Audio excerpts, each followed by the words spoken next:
What is the state of radio? When you think of radio, you probably think of images like you're seeing right now. But when I had the chance to sit down with faculty advisor Scott Viverman and several of his managers, that's not where they said the future of the industry may be heading. So let's find out, what is the state of radio? I think radio is doing pretty well. I think it might have had a slump a few years ago, but I think it's bouncing back. New stations are coming back, supposedly from the dead. Online radio is stronger than ever.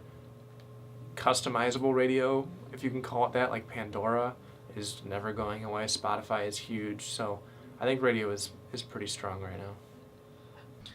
I mean, I don't think radio is ever going to die. I do think it's definitely moving more towards the web as far as, everyone listens to Spotify radio, Pandora radio, iTunes just came out with a new, better radio, I guess. So, I mean, it's definitely going into that kind of web radio.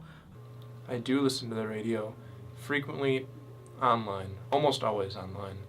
I don't think I own an FM radio besides my phone and computer can pick up FM, but I use iHeartRadio. I've recently been using iHeartRadio on my Xbox as well, which is super handy to put on the background music through my speakers and just do homework too. But yeah, pretty much only online.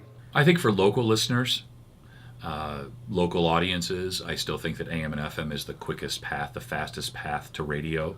But as more and more cars come equipped with satellite and web browsers and the ability to plug your external devices or Bluetooth stream them to your vehicles, I think that it's a combination of things. So like with Radio DePaul, while we have a global reach, we really think of ourselves as a local radio station. And the fact is, people can listen to online radio stations locally and anywhere.